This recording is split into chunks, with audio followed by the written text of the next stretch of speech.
What is the single national curriculum proposed for schools in Pakistan and what are its criticisms? Since its proposal, the SNC has come under significant criticism for its focus on religious topics, its impact on state autonomy, and its efficacy in improving educational standards. After assuming power in August 2018, Pakistani Prime Minister Imran Khan and his party, the Pakistan Tehreek-e-Insaf (PTI), promised a series of educational reforms that would improve outcomes across Pakistani schools and bridges the gap between private and public educational institutions. As part of this policy, his government proposed implementing a single national curriculum that would establish a uniform system in terms of curriculum, medium of instruction, and a common platform of assessment so that all children have a fair and equal opportunity to receive high quality education. Like the previous national curriculum in 2000 and the current SNC will only provide a minimum learning standards that every child should be able to achieve in a particular subject at a certain grade level. The first phase of the SNC was launched in March 2021 and covers primary school students. The second and third phases covering class 6 to 12 will be rolled out by 2023. Since its proposal, the SNC has come under significant criticism for its focus on religious topics, its impact on states' autonomy, and its efficacy in improving educational standards. Criticism of the SNC. According to Pakistani Education Ministry, the SNC is driven by certain fundamental considerations, notably the teachings of the Quran, the Pakistani Constitution, and the vision of Pakistan founder Muhammad Ali Jinnah. In turn, the critics of the SNC have pointed out that parts of the curriculum violate Article 22 of the Pakistani Constitution, which allows for freedom of religion at educational institutions. They claim that by forcing students to study teachings from the Quran, the curriculum discriminates against non-Muslim students and subsequently violates their constitutional rights. Lahore-based public policy expert Peter Jacobs and a team of educationalists found that 9% of the content in Class 3 English textbooks violated Article 22. As students get older, the situation worsens. The same team found that 23% of the Class 4 English textbooks and 21% of the Class 5 textbooks similarly. As students get older, the situation worsens. The same team found that 23% of the Class 4 English textbook and 21% of the Class 5 textbook similarly run afoul of the constitutional safeguard. Jacobs and his team also point to passages in textbooks that alienate non-Muslim students, with one in particular posing the question, "Do you know that Allah is our creator?" The Ministry of Education, for its part, has stated that non-Muslim students will be exempt from studying material based on religions other than their own. Additionally, for the first time, a special curriculum has been devised for Hindus, Christians, Bhaiyas, and Sikhs to promote tolerance of all communities in Pakistan. School teachings, Cambridge OA levels, and international baccalaureate curriculum, mostly private, will not fall under the purview of the SNC. States have also taken a stand against the SNC, claiming that education is a provincial matter as enshrined by the 18th Constitutional Amendment in 2010. While the PTI ruled Punjab became the first province to adopt the SNC, the Pakistani People Party-led government in Sindh has rejected it entirely.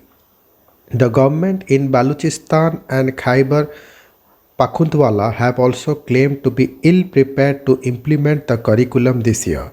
Furthermore, in Punjab, parents and teachers have complained about the SNC, stating that its requirement for students to study English will cause many older students to fall behind or resort to rote learning.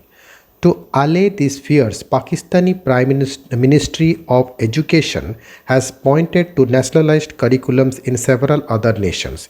It notes that the SNC builds upon the 2006 national curriculum while also prioritizing critical thinking and establishing common benchmarks.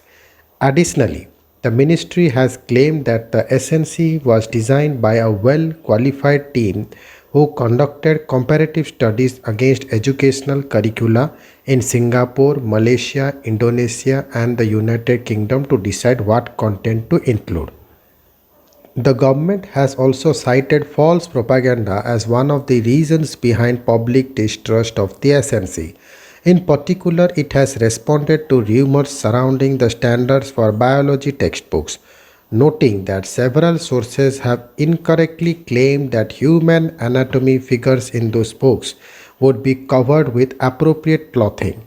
This, the Ministry of Federal Education has said, is completely untrue, along with the allegations that seminary teachers alone would be tasked with teaching religious content in schools. The biggest concern surrounding the SNC is that it does not do much to address core challenges to the Pakistani education system. The Brookings Institute, in a recent report evaluating the SNC, points to the phenomenon of isomorphic mimicry in which developing states pretending to do the reforms that look like the kind of reforms that successfully countries do without actually changing much. In Pakistan, 22.8 million children are currently out of school, nearly as many as number of children currently in school. Additionally, most Pakistani graduates underperform on core educational metrics and largely lack vocational training skills according to several annual status of educational reports.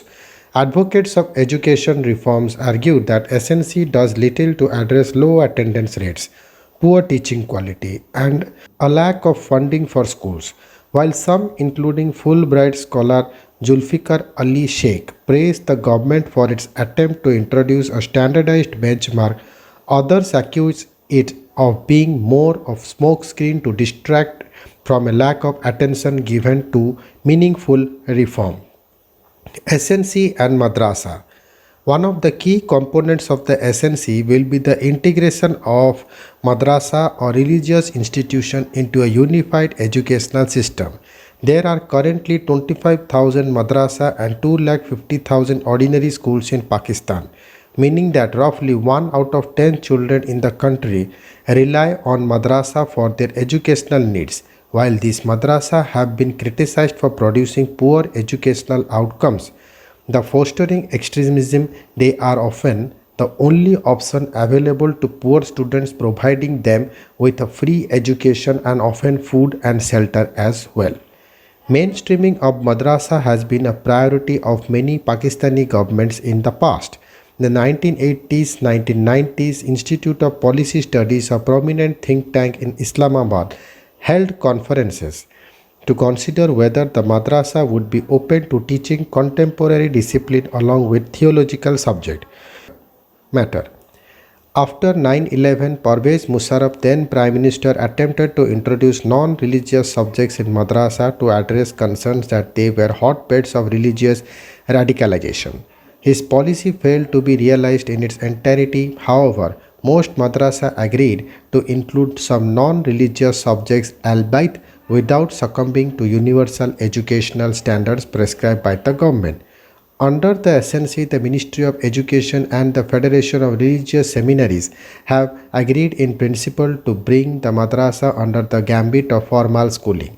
This, according to their agreement, would result in thousands of madrasa being registered as formal schools and consequently allow millions of children to receive a standard education and appear in board exams. However, critics of the SNC point out that instead of mainstreaming madrasa, the SNC will instead mandate that educational practices employed by madrasa enter public and private schools. Thank you.